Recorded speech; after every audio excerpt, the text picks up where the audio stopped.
Assalamualaikum warahmatullahi wabarakatuh. Alhamdulillah wassalatu wassalamu ala rasulillah amma ba'du. Video ini saya buat bertujuan sebagai nasihat secara khusus buat teman-teman di pengajian komunitas RII. Karena di sana ada guru-guru saya dan kawan-kawan saya, dan saya sayang kepada mereka. Dan juga video ini saya buat sebagai nasihat secara umum untuk seluruh kaum muslimin, termasuk saya. Karena dimanapun itu, selalu saja ada oknum yang bersikap ekstrim, berlebih-lebihan, dan melampaui batas. Agar tidak berpanjang lebar dan mempersingkat waktu, dalam video ini saya tidak menyebutkan pendalilan dalilnya apa, karena saya merasa insya Allah teman-teman yang menonton video ini sudah paham tentang pendalilan syar'i yang berkaitan tentang pembahasan tersebut. Silahkan dengarkan secara utuh agar tidak terjadi gagal paham. Gunakan headset jika suara dirasa kurang jelas. Mohon maaf, suara saya harus disamarkan demi keselamatan diri saya pribadi dan keluarga. Dan insya Allah pembahasan ini akan berlanjut ke video selanjutnya. Apa itu RII dan apa itu pengajian komunitas RII? Jadi RII itu adalah singkatan dari Radio Islam Indonesia. Lalu apa itu pengajian komunitas RII? Jadi pengajian komunitas RII itu adalah majelis ilmu atau majelis dakwah yang isinya itu saudara-saudara muslim yang berusaha mendakwahkan dan mengamalkan manhaj salaf. Jadi mereka itu mengajarkan untuk bertauhid, menjauhi kesyirikan, beramal sesuai dengan sunnah Nabi, dan menghindari kebid'ahan. Jadi dari tampilan luar, ya sama aja dengan teman-teman manhaj salaf pada lainnya, seperti berjenggot, bercelana cingkrang, bercelana di atas mata kaki, baru wanitanya bercadar, seperti itu. Dan Radio Islam Indonesia itu adalah salah satu sarana media dakwah yang mereka miliki.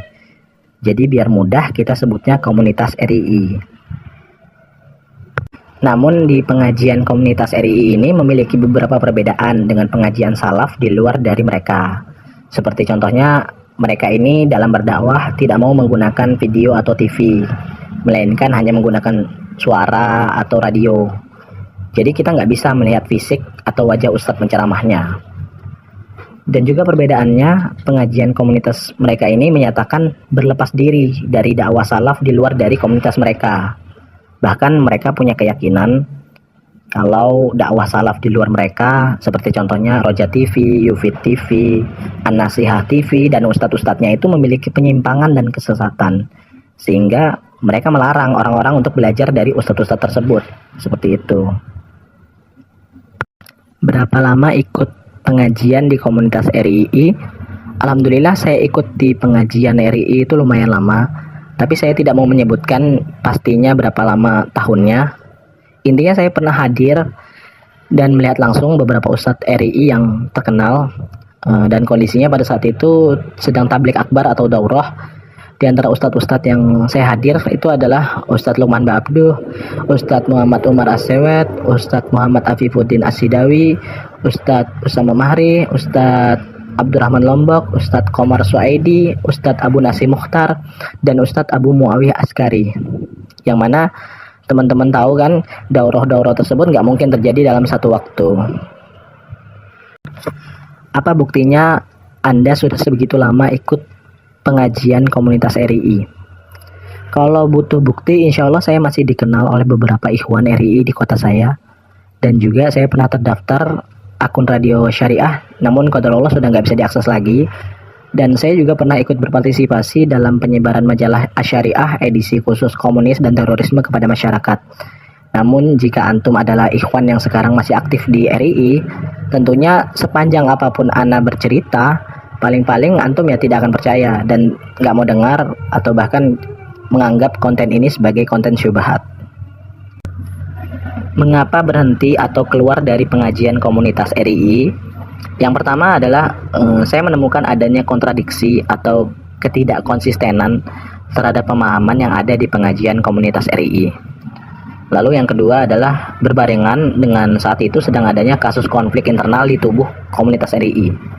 Jadi hal tersebut yang membuat muncul keraguan pada diri saya dan kehilangan rasa kepercayaan terhadap komunitas RII ini. Namun sebelum saya berpanjang lebar menjelaskan alasan saya tersebut, mungkin ada baiknya kita membahas terkaitan dengan dua hal yang cukup penting dan menjadi kunci agar mudah memahami pembahasan ke depannya.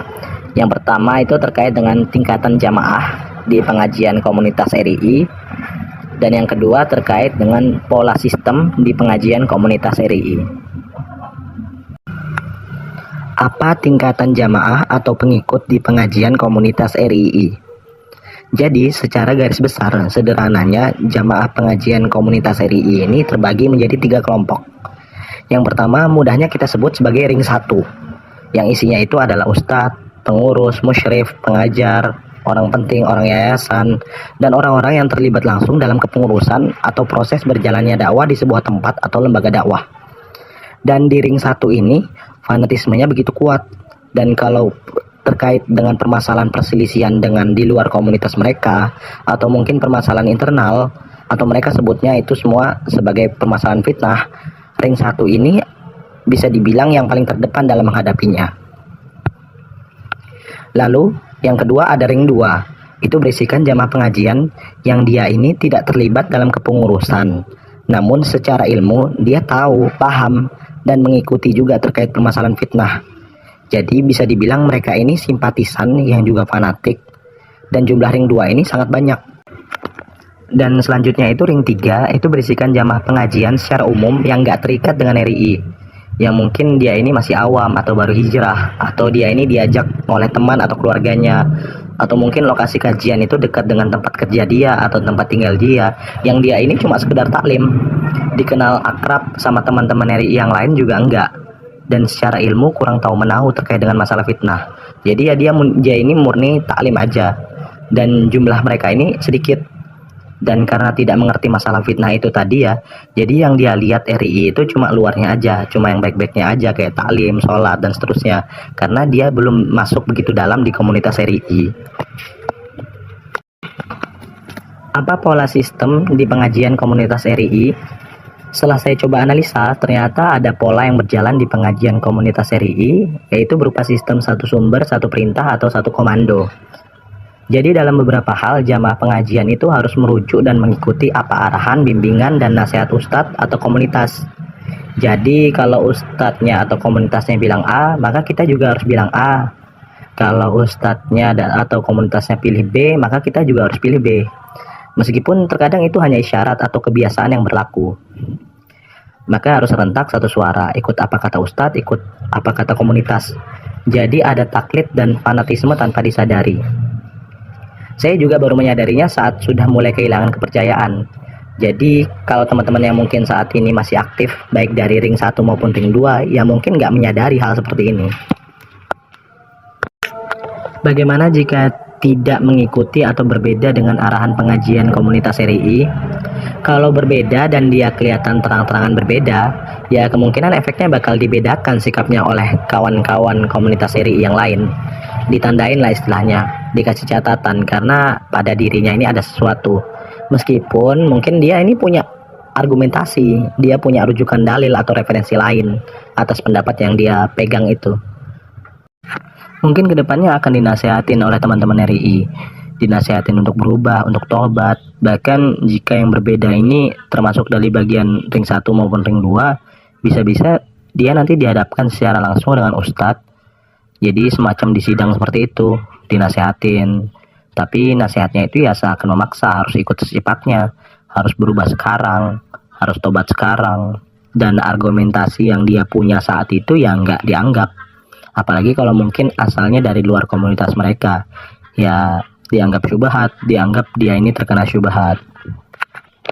Bahkan nih kalau misalnya berbedanya itu karena dia memilih untuk diam atau tidak menjawab, itu juga bisa jadi masalah. Misal komunitas RII menyatakan bahwa pengajian Roja TV itu menyimpang, namun ada yang memilih untuk diam, nggak menjawab, nggak mau ikut-ikutan hal begituan. Nggak bisa, tetap dituntut harus punya sikap. Kalau A ya A, kalau B ya B. Nah, Roja TV ini apa gitu loh, menyimpang atau tidak. Nah, seperti itu. Dan mungkin kalau nggak mau nurut, nggak mau berubah, dianggap nggak mau tobat, ya bisa-bisa dihajar, diboikot, bahkan ditazir. Jadi ikhwan-ikhwan yang lain itu diperingatkan untuk menjauhi dia agar nggak terpengaruh, karena dianggap dia ini bermasalah, tidak bisa diatur, tidak mau mengikuti arahan. Apalagi kalau dia ini punya argumentasi sendiri itu tadi, bisa-bisa dianggap menyimpang, pembuat fitnah, atau penebar syubhat. Dan seringnya praktek tahzir dan hajar ini menjadi tahzir dan hajar yang berantai. Jadi kalau tidak mau mentahzir dia, maka bisa kena tahzir juga. Kalau tidak mau menghajar atau memboikot dia, maka bisa kena boikot juga. Alasannya karena dianggap tidak punya sikap yang tegas dan masih berloyalitas dengan dia. Jadi bisa dibayangin kalau dia itu tinggal di luar pondok, dari wilayah komplek pondok, ya masih bisa tenang lah karena masih hidup bermasyarakat. Tapi kalau misalnya dia ini tinggal di dalam wilayah komplek pondok yang mana tetangganya itu iwan-iwan komunitas RII, ya udah bisa dibayangin, nggak ada yang negur, dikucilkan sendirian, ngucap salam pun mungkin nggak dijawab. Dan hal seperti ini sudah banyak terjadi yang berakibat pada ikhwan yang bernasib seperti itu mau tidak mau harus keluar dari komplek pondok dan menjual rumahnya, pindah ke tempat baru. Bahkan juga terkadang masalahnya itu bisa melebar ke rumah tangganya karena mungkin istrinya yang juga ngaji malah ikut pendapat komunitas RII yang berujung pada perselisihan rumah tangga, atau juga anaknya juga terkena imbas karena mungkin anaknya itu sekolah atau mondok di pengajian komunitas RII, yang mana anak tersebut bisa terkena bully atau ejekan dari teman-teman kelasnya. Begitu pula perekonomiannya, jika dia ini mungkin punya usaha atau kerjasama bisnis dengan iwan-iwan komunitas RII. Begitu pula hubungan kekerabatannya, jika ternyata keluarganya itu kakaknya, adiknya, atau iparnya itu adalah jamaah pengajian komunitas RII, dan seterusnya, imbasnya banyak banget. Bahkan kasus-kasus seperti ini bukan hanya terjadi pada perorangan aja, tapi juga skala pondok pesantren, yang mana misal contoh komunitas RII ini se-Indonesia sepakat untuk menyatakan bahwa Roja TV ini menyimpang. Namun ada satu pondok yang mungkin mendapatkan informasi baru, mendapatkan data baru, dan memilih untuk meralat pendapat yang sebelumnya, memilih pendapat lain. Maka bisa-bisa satu pondok ini juga bakal dianggap bermasalah, bakal dihajar juga, bakal ditazir. Bahkan setelah mungkin sebelumnya ada upaya untuk mengkudeta atau mengambil alih pondok tersebut. Dan biasanya hal-hal seperti ini yang menjadi konflik perpecahan atau fitnah di tubuh komunitas RII itu sendiri. Adapun kalau misalnya ada jamaah pengajian komunitas RII yang terang-terangan berbeda, namun kok sepertinya tidak disikapi ya, baik-baik aja hidupnya, ya mungkin dia ini berada pada ring 3 yang sebenarnya nggak begitu dianggap di komunitas RII, seperti itu. Apa dampak negatif dari pola sistem tersebut? Di antaranya secara sederhana terbagi menjadi dua, yaitu yang pertama adalah munculnya sikap taklid buta, dan yang kedua adalah munculnya sikap hizbiyah atau fanatisme kelompok. Jadi yang pertama, munculnya sikap taklid buta, yaitu jamaah pengajian itu hanya mengikuti, mengekor, atau menerima hasil pendapat dari apa kata ustadz atau komunitas. Hal seperti ini membuat mereka itu menjadi kurang kritis terhadap pendapat yang disampaikan. Karena jika lo mempertanyakan atau mengkritisi pendapat tersebut, khawatirnya mereka dianggap bermasalah, sehingga memilih ngikut aja deh, terima aja deh, seperti itu. Di samping itu, sikap taklid buta ini juga menjadikan mereka ini kurang update dalam wawasan keilmuan, karena mungkin yang dia tahu itu cuma pendapat atau pendalilan dari sudut pandang ustadz atau komunitasnya, tapi tidak mengetahui atau tidak mau tahu kalau misalnya ternyata masalah tersebut itu luas, ada pendapat yang juga sama-sama punya dalil yang kuat, dan permasalahan tersebut adalah permasalahan yang bukan permasalahan inti atau usul yang seharusnya bisa bersikap lapang dada dan toleransi. Jadi ibarat katak dalam tempurung, yang ditahu itu cuma itu-itu aja, sehingga merasa asing terhadap pendapat lain. Bahkan mereka menganggap pendapat yang mereka pegang itu adalah pendapat yang sudah final, pasti benar, dan di luar pendapat tersebut itu salah atau lemah, sehingga itu menyebabkan sulit bagi mereka ini untuk diajak diskusi, sulit untuk menerima kritik, saran, masukan, karena sudah menganggap apa yang diyakini itu sudah final, sehingga tidak butuh revisi lagi. Ditambah lagi pendapat tersebut disampaikan dari orang di luar komunitas mereka. Adapun nih, kalau misalnya mungkin di antara mereka ada yang mendengar kritik, yang mengkritik pengajian mereka atau mengkritik apa yang mereka amalkan, dan mungkin di antara mereka itu ada yang sedikit tersadar bahwa kritikan tersebut memang benar dan merasakan keganjilan yang terjadi di komunitas pengajian mereka. Maka mereka ini biasanya akan menanyakan kembali hal tersebut atau tabayunnya itu ke ustadz di komunitas mereka sendiri. Yang mana ustadz tersebut manakala melihat berita tersebut atau informasi tersebut itu menyudutkan pengajian mereka, maka akan menepis tuduhan tersebut dan menyatakan sebagai syubhat yang harus dijauhi.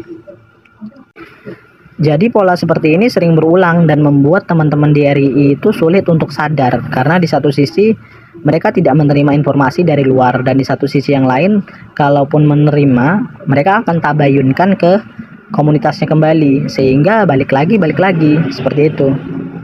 Dan yang kedua, munculnya sikap hizbiyah atau fanatisme kelompok, yaitu mereka membangun loyalitas dan kebencian itu berdasarkan kelompok.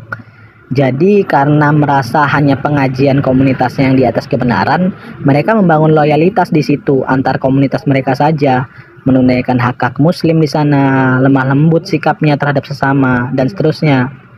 Sementara muslimin di luar komunitas mereka seakan dipandang sebelah mata karena dianggap berbeda, tidak sejalan, sehingga bersikap kaku terhadap mereka. Bahkan jamaah pengajian yang juga mengamalkan sunnah dan manhaj salaf sekalipun mungkin tetap dicap menyimpang dan sesat oleh mereka. Ya karena itu tadi rumusnya, karena berbeda, karena berada di luar dari komunitas mereka.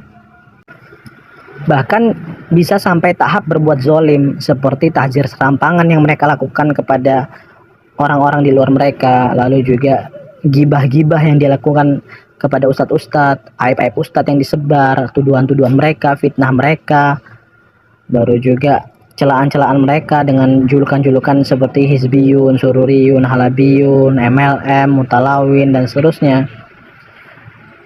Dan ini dulu sempat juga saya rasakan. Jadi karena merasa paling benar, hati itu susah untuk dijaga, terasa lebih mudah kotor. Karena kita menganggap diri kita lebih benar, lebih selamat itu tadi, jadi ada kecondongan untuk berburuk sangka kepada muslimin lain.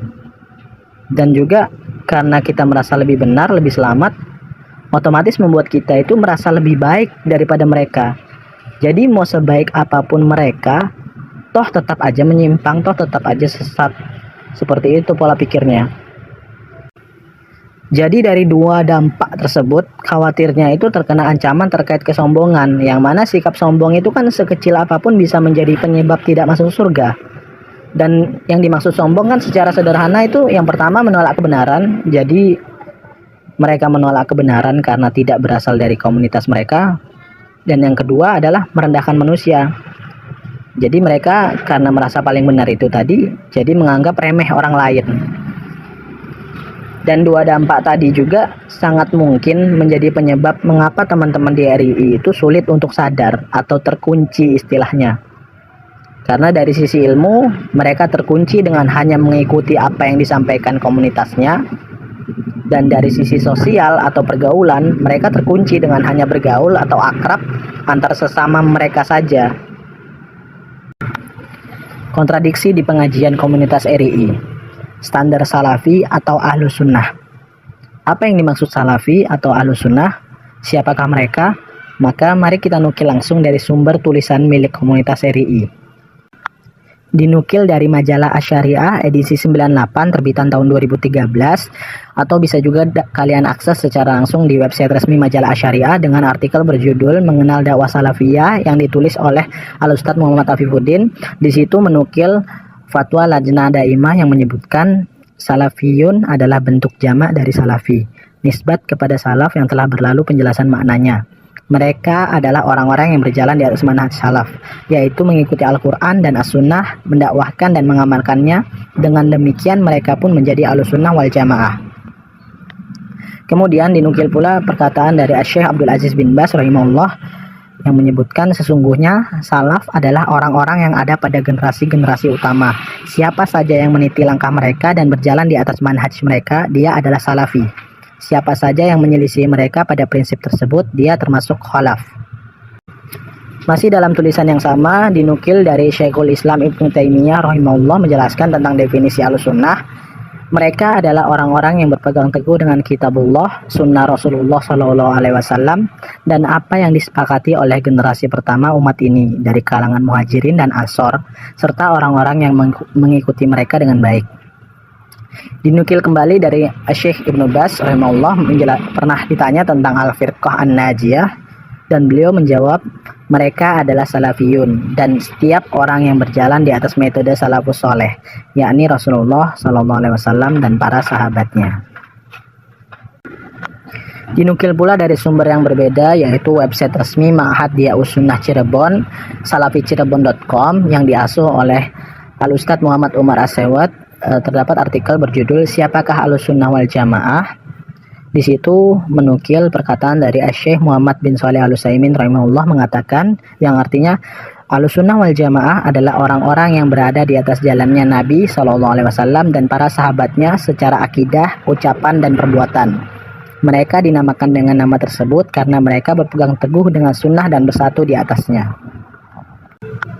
Dari definisi-definisi tersebut dapat kita simpulkan secara sederhana bahwa Salafi atau Ahlus Sunnah adalah orang-orang yang berada atau berpegang teguh di atas Al-Quran dan Sunnah dengan pemahaman salafus soleh.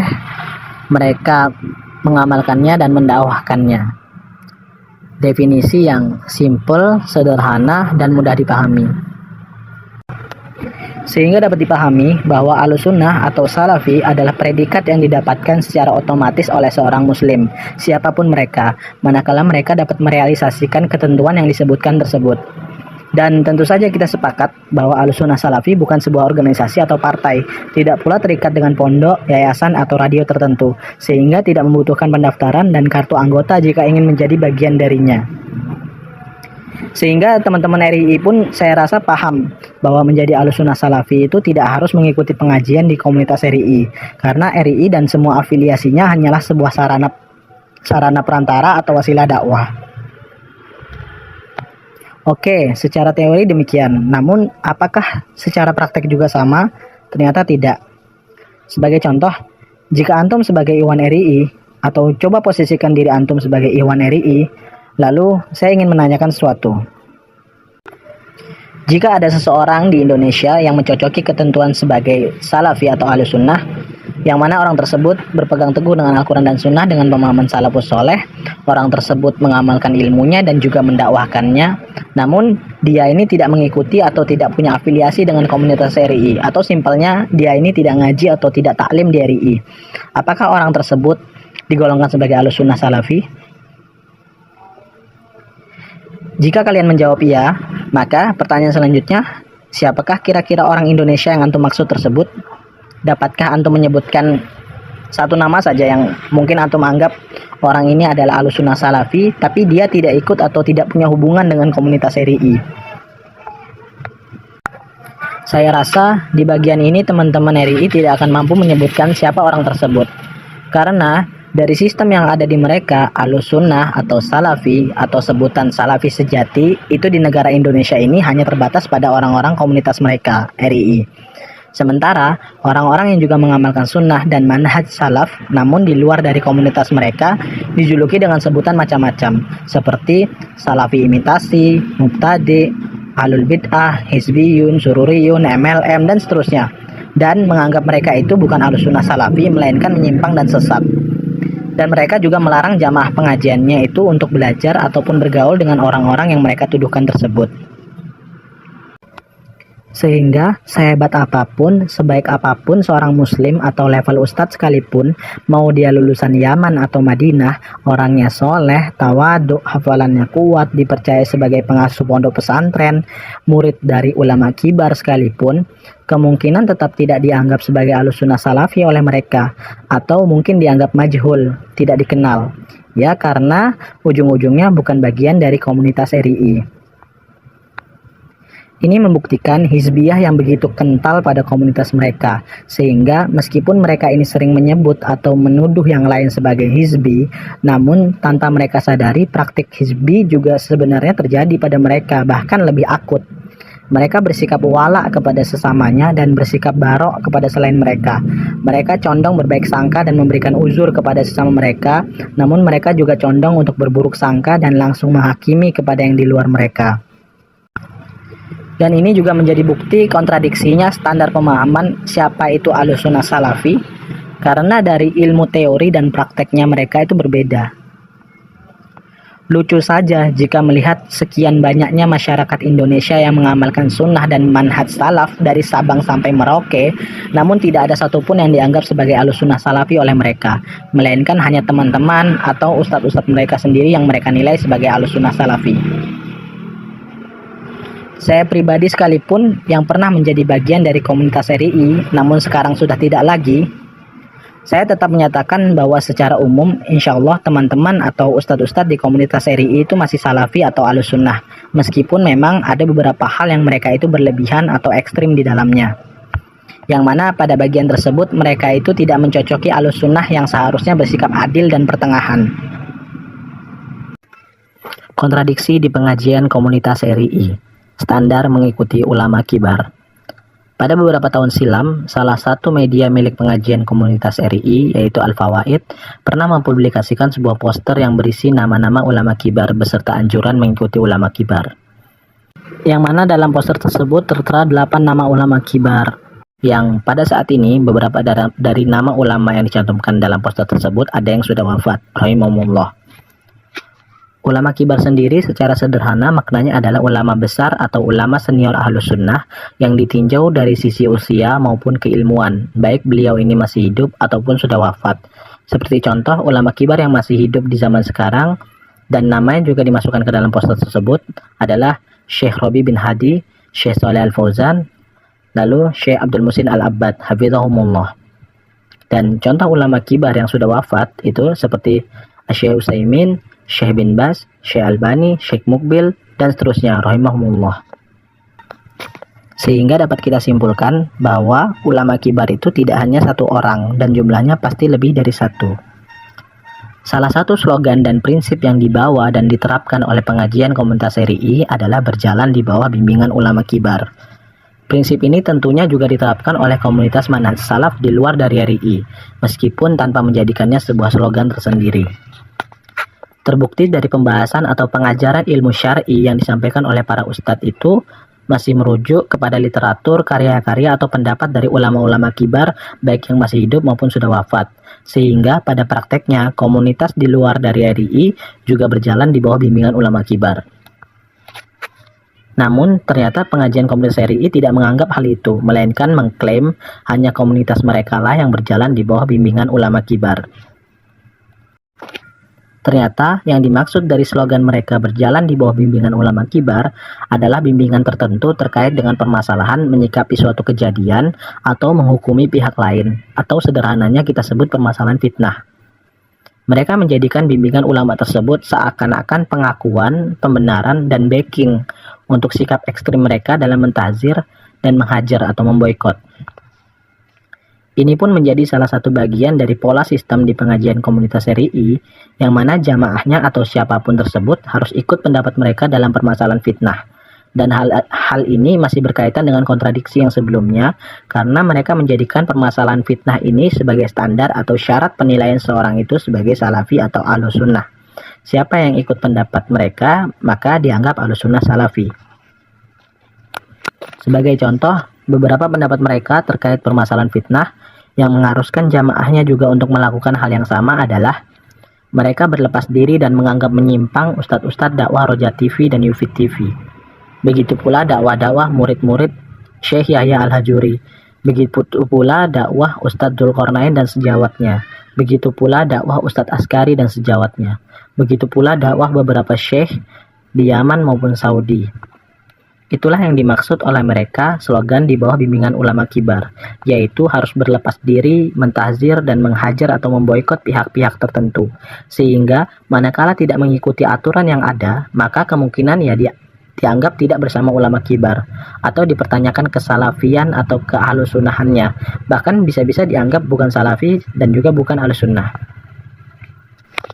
Oke, jika antum sebagai ikhwan RII atau coba posisikan diri antum sebagai ikhwan RII, Saya ingin bertanya, jika standar bersama ulama kibar atau standar Ahlussunnah Salafi versi komunitas kalian itu begitu, yaitu harus berlepas diri, mentahzir, dan menghajar, lalu menurut kalian, apakah para ulama salaf di luar sana bukan Ahlussunnah Salafi? Yang mana di sana ada masyayikh, dosen-dosen agama Universitas Islam Madinah. Lalu ada juga masyayikh yang tergabung dalam Hay'ah Kibarul Ulama, Dewan Ulama Senior. Lalu ada pula masyayikh yang tergabung dalam Lajnah Daimah, Lembaga Dewan Fatwa Saudi Arabia. Lalu ada lagi masyayikh para imam sholat Haramain, Masjidil Haram Mekah dan Masjid Nabawi Madinah, dan yang mengimami jamaah haji dan umroh seluruh dunia. Yang mana posisi-posisi tersebut tentunya adalah posisi-posisi pilihan dan tidak sembarang orang bisa berada di sana. Pertanyaannya, apakah para ulama tersebut itu kalian anggap sebagai Ahlussunnah Salafi? Jika kalian menjawab iya, maka pertanyaan selanjutnya, apakah para ulama itu tadi mengikuti permasalahan fitnah yang kalian tekankan tersebut? Harus mentahzir ini, harus memboikot ini, dan seterusnya. Silahkan kalian pikirkan. Atau jangan-jangan kalian ini sudah tidak menganggap para ulama itu tadi sebagai Ahlussunnah Salafi, sehingga hanya orang-orang komunitas kalian dan afiliasinya lah satu-satunya Salafi di dunia ini. Sungguh sangat luar biasa. Kalau menurut kalian para masyayikh, dosen-dosen agama di Universitas Islam Madinah itu bukan Ahlussunnah Salafi, lalu yang mengajari ustadz-ustadz lulusan Madinah komunitas kalian itu siapa? Apa berarti ustadz-ustadz kalian itu belajar kepada selain Ahlussunnah Salafi waktu di sana? Belajar kepada orang yang menyimpang begitu? Namun yang sedikit mengherankan adalah di samping sikap pengajian komunitas RI yang terlihat begitu tegas dan selektif dalam menilai dan mengambil rujukan, tetapi di satu keadaan beberapa dari mereka ini terlihat tidak menerapkan standarnya atau bersikap kontradiksi. Sebagai contoh mungkin pembaca atau qori muratal Al-Quran yang sering mereka putar dan mereka dengar di handphone mereka itu, yang enak, yang merdu, yang syahdu, yang mungkin mereka pakai juga di konten-konten dakwah mereka atau undangan-undangan digital mereka, itu qorinya mereka juga tidak tahu manhajnya Ahlussunnah atau bukan, versi mereka tentunya. Begitu pula ketika di beberapa tempat pengajian komunitas RI itu mengajarkan materi pembelajaran bahasa Arab menggunakan kitab Al-Muyassar fi Ilmin Nahwu, karangan dari ulama Indonesia yaitu Kiai Haji Aceh Zakaria rahimahullah. Konflik internal di pengajian komunitas RI. Di tengah pandemi COVID-19, tepatnya pada tahun 2020 akhir, terjadi hal yang cukup menghebohkan bagi komunitas RI, terutama bagi teman-teman yang aktif dan bisa mengakses aplikasi Telegram, yaitu tersebarnya atau bocornya rekaman suara percakapan telepon salah seorang ikhwan dengan ustadz besar dan terkenal di komunitas RI, yaitu Ustadz Lukman Ba'abduh, yang mana pada beberapa bagian rekaman tersebut terdengar Ustadz Lukman Ba'abduh menggunakan bahasa dengan nada perendahan dan celaan kepada beberapa ustadz yang padahal sama-sama berada di komunitas RI. Hal itu cukup membuat campur aduk perasaan di internal komunitas RI dikarenakan syok, kaget, merasa tidak mungkin dan merasa tidak terima. Karena di satu sisi Ustadz Lukman Ba'abduh selaku yang mengucapkan adalah sosok Ustadz kibar, dianggap senior dan dituakan yang dikenal memiliki karakter yang karismatik dan berwibawa. Dan di sisi yang lain, para ustadz yang tertuduh itu pun adalah ustadz-ustadz yang masih berada di lingkup komunitas RI dan dikenal tidak memiliki pelanggaran. Sehingga peristiwa ini tentunya menimbulkan polemik dan membelah jamaah komunitas RI menjadi dua kubu. Yang pertama pro dengan Ustadz Lukman atau pro Jember, dan yang kedua pro dengan asatizah. Singkat cerita, masalah rekaman telepon ini pun sudah selesai secara tertulis pada Februari 2021 dengan terbitnya pernyataan rujuk dari Ustadz Lukman atas kesalahan dan celaan tersebut. Namun, setelah kejadian tersebut, sepertinya perdamaian yang ada hanya di kalangan elit atas atau mungkin hanya formalitas semata. Sementara di kalangan bawah, ring 2 dan sekitarnya rasanya sudah berbeda dan tidak seperti yang dulu lagi. Saya pribadi pada saat viralnya rekaman telepon tersebut juga menilai bahwa jika Ustadz Lukman, Ustadz yang sudah kita anggap sebagai orang tua sendiri, Ustadz yang kita jadikan sebagai sosok tauladan Ahlussunnah Salafi sejati, itu juga cuma ternyata manusia biasa, bisa salah, bisa khilaf. Dan terbukti dalam hal ini beliau salah. Dan salahnya ini fatal karena mencela dan menuduh muslim lain, terlebih itu Ustadz, terlebih lagi dari kalangan mereka sendiri. Di situ nalar kritis saya terbentuk yang menimbulkan pertanyaan mau dibawa kemana sebenarnya dakwah ini oleh beliau. Lalu bagaimana juga dengan permasalahan celaan dan tuduhan beliau yang dulu-dulu kepada yang lain yang telah berlalu. yang mana beliau ini kan terkenal sebagai tokoh garda terdepan membentengi dan menghalau fitnah, yang artinya selalu ada peran besar Ustadz Lukman dalam menghadapi pihak-pihak yang dianggap berseberangan dengan komunitas RII. Jika kali ini saja bisa salah, mengapa di setiap perseteruan antara komunitas RII dan pihak yang dianggap berseberangan selalu dimenangkan oleh komunitas RII, atau komunitas RII selalu di atas kebenaran dan yang berseberangan selalu dianggap menyimpang dan sesat? Bukankah selama ini kita hanya mau mengambil info, data, dan kesimpulan dari komunitas kita saja? Apa jangan-jangan sebenarnya kita saat ini itu dinarasikan, digiring bahwa seolah-olah kitalah pemenangnya, kitalah yang di atas kebenaran, yang sebenarnya itu hanyalah pengakuan klaim sepihak saja oleh komunitas RII. Namun justru dari kacamata luar yang terjadi adalah sebaliknya, kitalah sebenarnya yang salah. Cuman kita saja yang tidak pernah kritis, tidak menyadarinya, menutup mata dan telinga. Pokoknya terima hasil, ikut apa kata Ustadz atau komunitas. Semoga bisa direnungkan. Bibit baru perpecahan. Semenjak kejadian bocornya rekaman telepon tersebut, setelahnya tersingkaplah masalah-masalah lain baik dari kubu Jember maupun kubu Asatizah yang memicu babak baru perang dingin antar kedua belah pihak. Saling sindir, saling bantah, saling bongkar aib, keretakan ukhuwah, dan seterusnya. Seperti yang saya singgung di awal, mungkin perdamaian itu terjadi di kalangan elit atas saja atau mungkin hanya formalitas semata. Namun di kalangan bawah, ring 2 dan sekitarnya masih merasa ini belum selesai. Untuk sekedar tahu saja, seperti contoh channel Telegram yang kontra dengan kubu Jember dan sampai sekarang masih terus update adalah channel bernama Jujurlah Dalam Mencari Kebenaran atau biasa disebut channel Jujurlah Selamanya, yang dibuat pada Februari 2018 dan pada saat ini memiliki sekitar 4.000-an pengikut.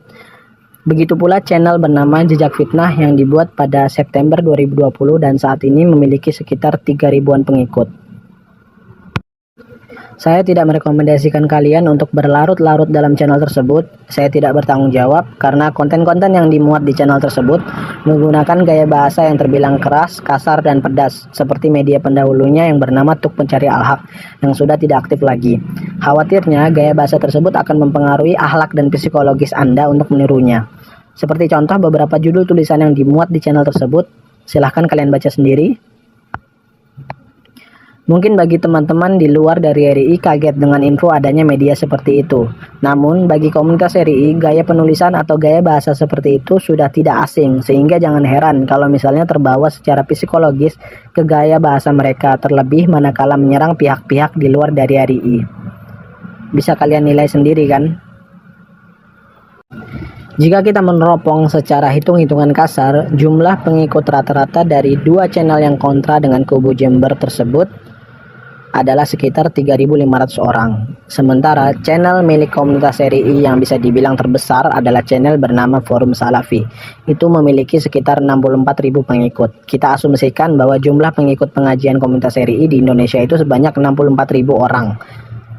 Yang artinya ada 3.500 orang atau 5, sekian persennya adalah orang-orang yang juga kontra dengan kubu Jember. Memang jumlah yang tidak begitu banyak, namun bisa dibayangkan 3.500 orang ini terbagi dan tersebar di seluruh wilayah Indonesia. Dan ini adalah hitung-hitungan kasar, bisa saja jumlahnya lebih besar dari itu. Sehingga ini seakan menjadi seperti bom waktu di komunitas RII, tinggal tunggu pecahnya saja lagi. Indikasi lain yang mungkin juga bisa mengarah ke sana adalah tidak dipakainya atau tidak dianggapnya lagi Ustadz Lukman Ba'abduh. Sebagai contoh, jika kalian mencari nama Lukman di channel Telegram Forum Salafi dan kalian akan dapati nama Lukman Ba'abduh di posting terakhir pada tahun 2020. Begitu pula manakala kalian mencari di channel resmi Telegram Radio Islam Indonesia, kalian akan dapati postingan terakhir itu pada tahun 2020 juga. Pertanyaannya, mengapa tidak ada postingan tentang beliau selama sekian lama? Berbeda manakala kalian mencari Ustadz luar Pulau Jawa, seperti memasukkan kata Lombok yang berarti Ustadz Abdurrahman Lombok yang berada di NTB, atau kata Sarbini yang berarti Ustadz Muhammad Sarbini yang berada di Pulau Sulawesi, kalian akan menemukan postingan terakhir nama beliau ini masih di tahun-tahun 2023. Kalian bisa juga menggunakan metode pencarian ini ke channel-channel Telegram pengajian cabang komunitas RII yang tersebar di beberapa kota, apakah ada atau justru tidak ada nama beliau dalam tahun-tahun terakhir ini. Indikasi lain yang mungkin juga mengarah ke keretakan ukhuwah dan perpecahan pada internal pengajian komunitas RII adalah dengan hadirnya media radio baru. Media atau aplikasi bernama Radio Islam Indonesia itu hadir pertama kali ke publik pada tahun 2014. Semua berjalan normal hingga pada akhir 2020 terjadilah peristiwa bocornya rekaman tersebut. Dan 8 tahun setelah kehadiran aplikasi RII, di tahun 2022 lahirlah media radio baru bernama Manhajul Anbiya yang disinyalir dikelola oleh Kubu Jember. Dan jika kalian download dan membuka kedua aplikasi tersebut secara bersamaan, kalian akan dapati isi radio yang terlihat berbeda, seperti beberapa channel radio yang tidak ada di radio Manhajul Anbiya. Begitu pula sebaliknya beberapa channel radio yang tidak muncul di aplikasi RII. Kalian juga bisa membandingkan ustadz-ustadz siapa-siapa saja yang diputar dari kedua media radio tersebut. Jadi, apakah radio Manhajul Anbiya ini membuat channel-channel radio settingan? Atau memang benar telah terjadi pengkubuan per kota-kota di lapangan? Wallahu a'lam. Percobaan-percobaan ini tentunya saya lakukan pada saat video ini dibuat. Adapun mungkin di kemudian hari ternyata semuanya berubah, pengajian komunitas RII benar-benar sudah damai, sudah tidak berpecah lagi. Tentunya itu adalah suatu hal yang patut disyukuri, alhamdulillah. Namun, jika mereka tetap pada pola sistem yang ada seperti dulu, maka kemungkinan besar tidak merubah kontradiksi yang saya singgung sebelumnya terkait memonopoli kebenaran hanyalah yang bersama mereka. Rentetan perpecahan internal. Jika kita menarik garis sejarah dan mundur jauh ke belakang, bahkan sebelum aplikasi RII itu ada, maka kita akan dapati bahwa pengajian komunitas mereka ini dulunya adalah komunitas yang besar. Beberapa di antara ustadz dan jamaahnya dahulu adalah lulusan negeri Yaman. Dan ada juga yang pernah ikut andil dalam peristiwa jihad di Ambon pada tahun 2000. Mereka tergabung dalam kelompok bernama Laskar Jihad. Singkat cerita, kelompok ini mengalami masalah dan membubarkan diri di tahun 2002. Jadi sederhananya kita sebut saja komunitas mereka ini pada saat itu di masa lalu sebagai komunitas pengajian X atau mantan Laskar Jihad. Namun saya tekankan penamaan ini bukan berarti semua orang yang berjalan bersama mereka pada saat itu semuanya benar-benar pernah terlibat dalam kelompok Laskar Jihad. Tidak. Tapi ini cuma sekedar penamaan dalam memudahkan penyebutan. Yang mana dari sejarahnya, komunitas X Laskar Jihad ini sebelumnya adalah satu kesatuan. Lalu beberapa kali mengalami fitnah yang memicu perpecahan internal di antara mereka. Entah pihak yang berseberangan tersebut ditazir dan dihajar atau diboikot terlebih dahulu, atau mereka memilih memisahkan diri duluan, yang setelahnya juga ditazir dan diboikot tentunya. Di antara permasalahan fitnah yang pernah mereka lalui adalah permasalahan terkait tuduhan sururi kepada ustadz-ustadz yang diantaranya sekarang mengisi di Roja TV dan Yufid TV. Lalu permasalahan fitnah terkait Syekh Yahya Al-Hajuri yang memicu berpisahnya barisan murid-murid Syekh Yahya, terutama yang ada di Indonesia yang sebelumnya bersama-sama dengan mereka dan berafiliasi dengan mereka. Begitu pula fitnah-fitnah yang terjadi dengan beberapa syekh atau beberapa tempat di negeri Yaman yang juga memicu berpisahnya barisan murid-murid Syekh Yaman tersebut, terutama yang ada di Indonesia. Begitu pula fitnah-fitnah yang terjadi dengan beberapa ustadz lokal di Indonesia yang juga memicu berpisahnya barisan murid-murid ustadz tersebut. Begitu juga fitnah julukan MLM, kepanjangan dari Mutalawin La'ab Makir, yang dialamatkan kepada Ustadz Zulkarnain, yang juga memicu berpisahnya barisan murid-murid dan ustadz-ustadz yang bersama dengan Ustadz Zulkarnain dari kelompok mereka. Begitu pula fitnah terakhir yaitu fitnah julukan Soal Fiqh yang dialamatkan kepada kubu Ustadz Askari, yang juga memicu berpisahnya barisan murid-murid dan ustadz-ustadz yang bersama dengan Ustadz Askari dengan kelompok mereka ini. Dan fitnah yang saat ini berlangsung dan terbaru dari mereka yaitu perselisihan yang sekarang ini antara kubu Jember dengan kubu Asatizah. Jadi, kalau kita lihat dari sejarahnya, memang sudah sering terjadi yang namanya perpecahan demi perpecahan di antara mereka sendiri. Bukan hanya berpisah, namun bisa sampai pada tahap saling bermusuhan antara satu sama lain. Apa nggak bosen tuh? Mau sampai kapan terus begitu? Namun, mereka menganggapnya itu adalah bagian dari proses seleksi alami terkait permasalahan fitnah.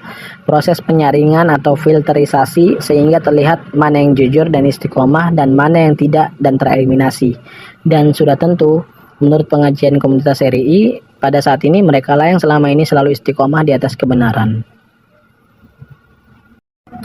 Apakah ustadz-ustadz yang berpisah dari afiliasi mereka atau istilahnya berpisah dari RII berarti adalah sebuah kemunduran?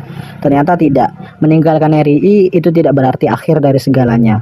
Mereka-mereka masih tetap bisa berdakwah, bahkan bisa dibilang justru lebih maju dakwahnya dibanding ustadz-ustadz di komunitas RII. Mereka juga lebih merdeka karena tidak terikat lagi dengan pola sistem seperti itu lagi. Dan juga mereka lebih terbuka dengan dunia luar dan lebih dewasa dalam bersikap, sehingga tentunya banyak perubahan positif pada diri mereka ke arah yang lebih baik. Tentunya ada banyak sekali ustadz yang memilih berpisah dari afiliasi mereka. Di antaranya adalah yang pertama, Ustadz Zulkarnain Muhammad Sunusi. Lalu Ustadz Mustafa Al-Butoni. Lalu Ustadz Farhan Abu Furaihan. Lalu Ustadz Syuhada Iskandar. Bahkan Ustadz Syuhada Iskandar sendiri juga pernah menulis buku yang berkolaborasi dengan Ustadz Abu Abdillah Wattas, yang mana Ustadz Abu Abdillah Wattas ini mungkin sekarang masih aktif mengajar di Jember. Yang mana nama-nama beliau ini tentu sudah tidak asing. Ceramah-ceramah mereka bahkan mungkin menjangkau lebih jauh lapisan masyarakat Indonesia dibandingkan ceramah-ceramah dari Ustadz di pengajian komunitas RII. Lalu di antara mereka ada yang mengatakan bahwa popularitas dan banyak pengikut itu bukan tolak ukur kebenaran. Ahlussunnah itu sedikit, al-ghuraba, orang-orang yang terasing itu sedikit jumlahnya. Nah, memang benar hal tersebut dan kita tidak memungkirinya. Namun, jumlah yang sedikit juga bukan berarti sebagai tolak ukur kebenaran kan? Kalau jumlah yang sedikit sebagai tolak ukur kebenaran, tentu aliran-aliran sesat di Indonesia jauh lebih sedikit lagi jumlah pengikutnya. Lalu mengenai popularitas dan banyaknya pengikut, seharusnya menjadi sesuatu yang patut diapresiasi. Dalam artian, berarti dakwahnya itu sampai, mengena, dan menarik minat masyarakat untuk belajar manhaj salaf. Bukankah tujuan dakwah kita adalah untuk seluruh kaum muslimin? Komunitas RII juga mengadakan kajian-kajian, kegiatan-kegiatan umum juga untuk menarik minat masyarakat kan? Kembali lagi ke ustadz-ustadz yang berpisah dari pengajian komunitas RII. Di antaranya ustadz-ustadz yang juga berpengaruh namun justru meninggalkan komunitas RII adalah Ustadz Saifuddin Zuhri, yang termasuk dalam kontributor atau penulis artikel di majalah Asy-Syariah, yang mana majalah Asy-Syariah ini adalah majalah yang dikelola dan diterbitkan oleh pengajian komunitas RII. Ustadz Saifuddin Zuhri ini bahkan sebelumnya memiliki banyak sekali tulisan dalam rubrik khutbah Jumat, yang mana bahkan rubrik ini dicetak menjadi buku tersendiri. Begitu pula yang selanjutnya adalah Ustadz Abu Muawiyah Askari, yang juga merupakan kontributor majalah Asy-Syariah. Beliau sendiri bahkan pernah dipercaya menjadi penerjemah dalam Daurah Nasional Asy-Syariah ke-12 tahun 2016 di Bantul, Yogyakarta.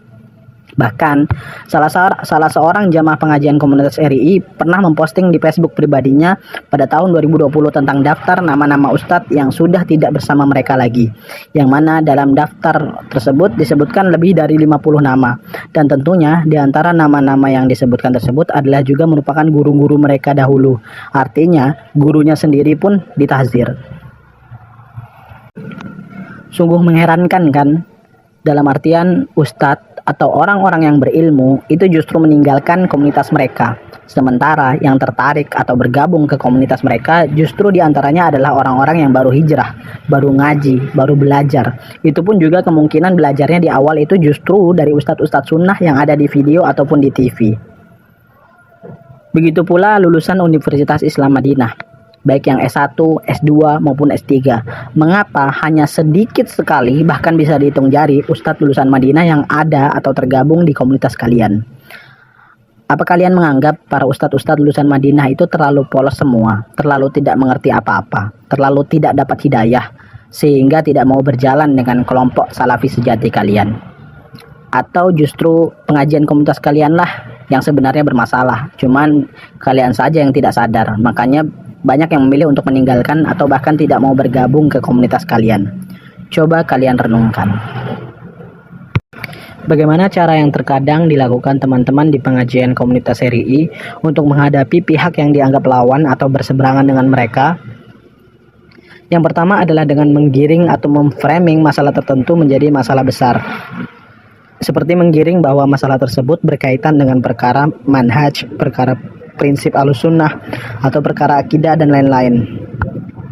Seperti contoh poster berikut yang dipublikasikan oleh media milik pengajian komunitas RII, terdapat tulisan selfie itu haram, salafi kok selfie, yakin selfie. mengisyaratkan seolah-olah perkara selfie atau berfoto diri itu merupakan mempengaruhi kesalafiahan atau manhaj seseorang. Yang kedua adalah dengan membawakan faedah atau fatwa umum, lalu digambarkan seolah-olah isi faedah tersebut sedang menghantam pihak lawan. Seperti contoh poster berikut, yang juga dipublikasikan oleh media milik pengajian komunitas RII. Terdapat faedah umum dari Syekh Muhammad bin Shalih Al-Utsaimin rahimahullah tentang kiat seorang penuntut ilmu dalam memilih seorang ustadz. Lalu disebutkanlah kriteria ustadz yang bisa diambil ilmunya. Lalu faedah umum tersebut diberikan tulisan jangan ambil ilmu dari ustadz yang hobi selfie, yang mengisyaratkan seolah-olah faedah tadi mengarah kepada ustadz yang hobi selfie atau memiliki banyak foto dirinya, bahwa mereka itu tidak layak diambil ilmunya. Padahal faedah ini bersifat umum, bahkan tidak ada disinggung masalah selfie sama sekali. Yang ketiga adalah dengan melaporkan sepihak permasalahan tersebut kepada ulama, baik bertanya dengan menyebutkan nama atau tidak seperti pertanyaan umum. Terkadang juga dengan menambahkan laporan kesalahan-kesalahan lain yang dilakukan oleh pihak lawan. Dan sudah tentu para ulama akan menjawab fatwa itu sesuai dengan laporan atau pertanyaannya. Untuk contohnya, mungkin bisa cek keluarnya tahziran ulama kepada Roja TV ataupun keluarnya tahziran ulama kepada Ustadz Zulkarnain. Asal tahziran tersebut kan dari pihak mereka. Dalam artian laporan itu dari pihak mereka. Dan cara seperti ini lebih mudah untuk mensosialisasikan ke jamaah mereka. Contohnya ketika ditanya, mengapa Roja TV dijauhi? Mengapa Ustadz Zulkarnain dijauhi? Jawaban ringkasnya karena menyimpang dan sudah ditahzir oleh ulama. Adapun di antara jamaahnya ketika ditanya, menyimpangnya karena apa? Jawabannya tidak tahu, pokoknya sudah ditahzir oleh ulama, selesai. Pertanyaannya, jikalau nanti di pengadilan Allah Subhanahu wa taala, apakah jawaban seperti itu bisa menjadi hujah atas diri antum? Wallahu a'lam. Termasuk cara yang terkadang dilakukan oleh pihak mereka untuk menyerang pihak lawan adalah dengan upaya penjatuhan kredibilitas atau pembunuhan karakter, baik dengan tuduhan fitnah, cocok logi, ataupun dengan mengumbar kesalahan atau aib pribadi pihak lawan. Seperti contoh berikut judul video yang bombastis, bukan? Begitu pula seperti apa yang pernah situs Tuk Pencari Al-Haq lakukan ketika melihat ada salah satu akun Facebook yang berseberangan dengannya. Kemudian dilihatlah celah kesalahan orang tersebut, lalu dimuat di situs Tuk Pencari Al-Haq. Dan tak perlu diragukan seberapa banyaknya koleksi mereka terkait kesalahan atau aib ustadz-ustadz sunnah yang mereka anggap menyimpang. Begitu pula yang terkadang dilakukan adalah dengan cara doxing atau mengumbar ke publik informasi pribadi yang seharusnya menjadi privasi. Seperti contoh berikut, data salah seorang jamaah pengajian komunitas RII yang memihak kepada kubu Jember yang diposting di channel yang kontra dengan kubu Jember. Permasalahan lain di pengajian komunitas RII yang juga menjadi permasalahan teman-teman di pengajian komunitas RII adalah mereka sudah terdoktrin untuk taklid dan bersikap hizbiyah, sehingga menjadikan kebanyakan mereka itu sulit untuk adil dan bersikap pertengahan dalam menyikapi perselisihan antara sesama salafi. Contohnya, mungkin ketika mereka mengkritisi, menghukumi, atau menyebutkan kesalahan pihak lawan, maka mereka akan anggap itu sebagai hujah, sebagai nasihat, sebagai upaya tahzir, upaya amar ma'ruf nahi mungkar. Namun sebaliknya, ketika mereka juga dikritisi ataupun kesalahan-kesalahan mereka dipublikasikan, mereka akan mengatakan sebagai syubhat. Mereka akan mengatakan sebagai gibah, sebagai memakan daging ulama, sebagai kezoliman, sebagai hendaknya tabayun dulu, dan seterusnya. Yang intinya adalah mereka menerapkan standar ganda. Boleh untuk mereka, tidak boleh untuk yang lain. Yang mana seharusnya mereka bisa bersikap sportif, menimbang dan melihat dari kedua belah pihak. Sebagaimana kita menilai persengketaan umum saja, tentunya kita akan melihat dari kedua belah pihak dan tidak bisa hanya melihat dari satu sudut pandang saja. Apalagi manakala yang berselisih ini adalah orang-orang yang sama-sama berusaha mengamalkan manhaj salaf. Tentu seharusnya lebih bisa dewasa dan bijaksana dalam melihat suatu permasalahan, serta tidak terbawa fanatisme yang justru malah memicu kezaliman dan perpecahan. Contoh saja, di antara para ulama adalah 3 imam besar, yaitu Imam Malik yang menjadi guru dari Imam Syafi'i, lalu Imam Syafi'i yang menjadi guru dari Imam Ahmad. 3 ulama mazhab, yang mana antara guru dan murid tidak mewariskan sikap fanatik dan taklid buta. Tidak pula memaksa sang murid harus wajib mengikuti sang guru. Bahkan, sebagaimana kita ketahui, mereka semua berdiri di atas pendapat masing-masing dan tetap bersikap toleransi dan tidak saling bermusuhan. Bahkan, terkadang teman-teman di pengajian komunitas RII itu lebih bisa menerima perbedaan dalam permasalahan fikih klasik, seperti bersedekap saat i'tidal, menggerakkan jari saat tasyahud, dan lain-lain. Namun, sulit untuk menerima perbedaan dalam permasalahan fikih kontemporer, seperti permasalahan foto, video, televisi, dan lain-lain. Atau, apakah menurut mereka, foto, video, dan televisi itu sudah bukan ranah fikih, tapi masuk ranah manhaj atau prinsip? Wallahu a'lam. Termasuk yang juga menjadi masalah di pengajian komunitas RII adalah kurangnya pendalaman ilmu, yaitu yang pertama, ilmu yang berkaitan dengan adab menyikapi perselisihan pendapat atau perkara khilafiyah ijtihadiyah, seperti yang saya sebutkan sebelumnya. Dan yang kedua adalah ilmu yang berkaitan tentang tahdzir dan hajar, yang mana perkara tahdzir dan hajar ini tidak cukup manakala hanya mengetahui secara umum saja. Namun, tahdzir dan hajar ini adalah merupakan suatu ibadah, sebagaimana sholat dan puasa yang juga merupakan ibadah. Dan tentu, di setiap ibadah itu ada perinciannya, syarat-syaratnya, bagaimana ketentuan-ketentuannya, dan seterusnya.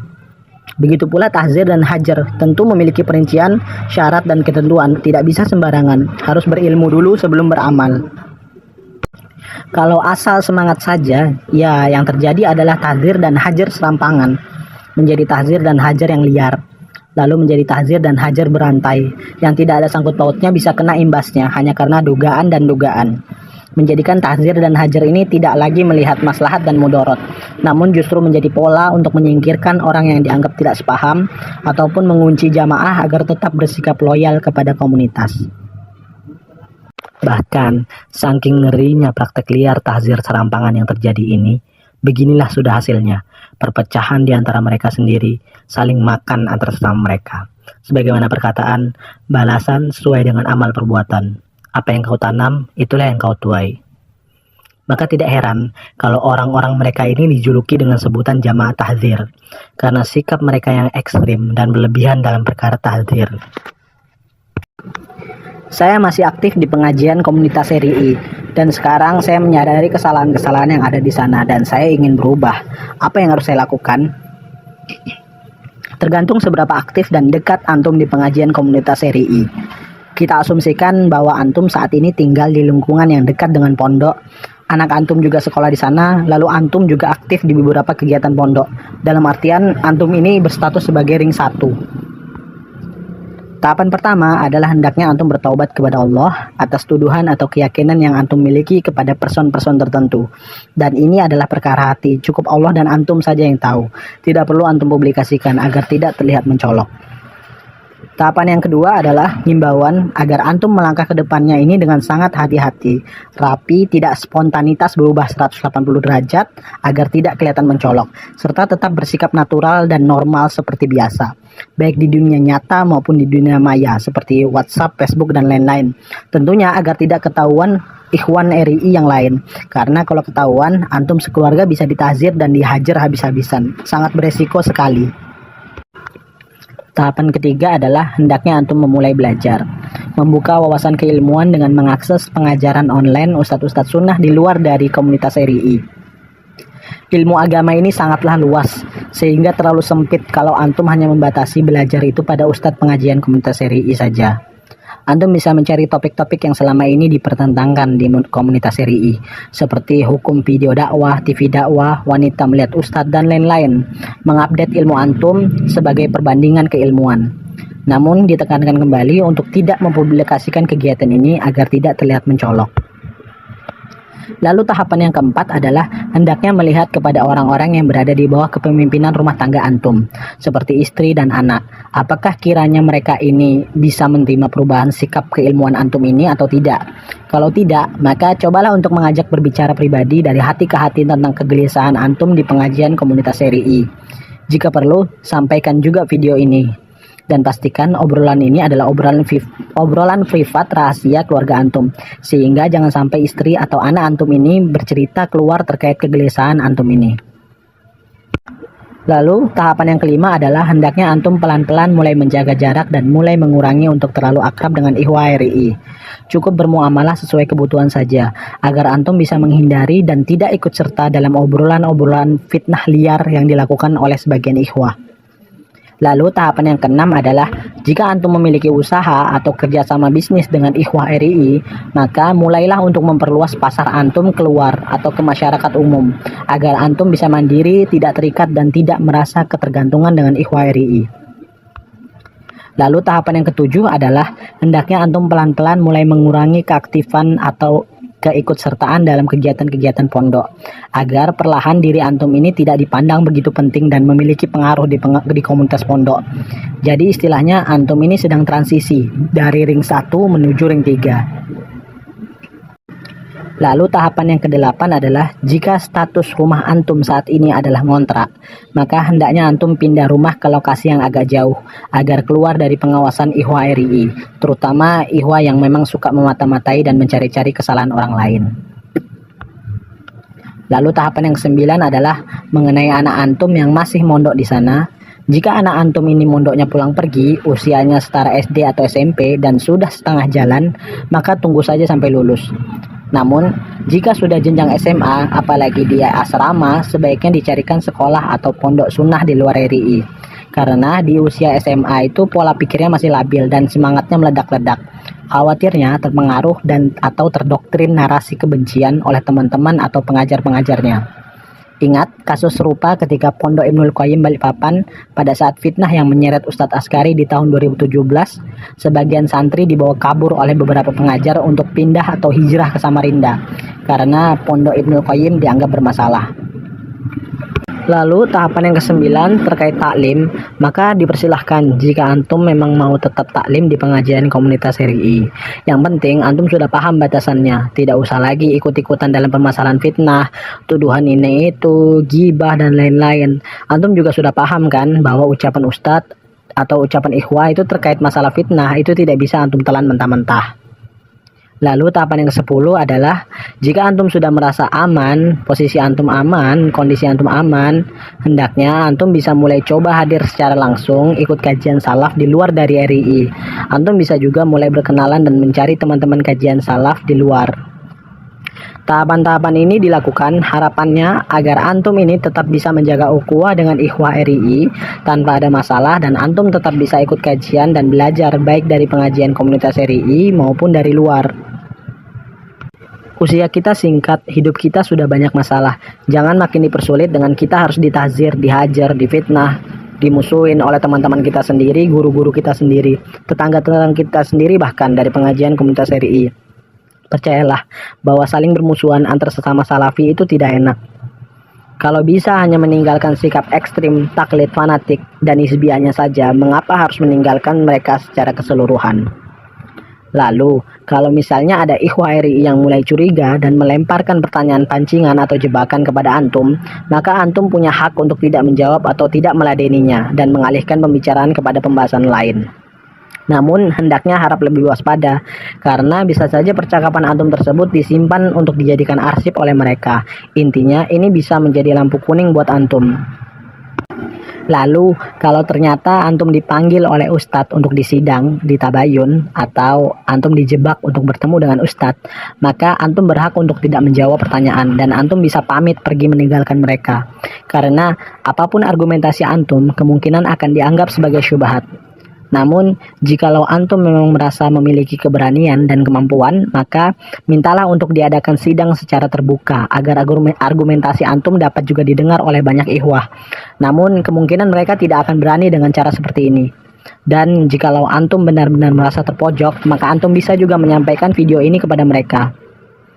Kalaupun terburuknya qadarullah ternyata antum terkena tazir dan boikot, Setidaknya antum sudah tidak terlalu disikapi secara serius karena antum sudah dianggap tidak penting dan tidak punya pengaruh.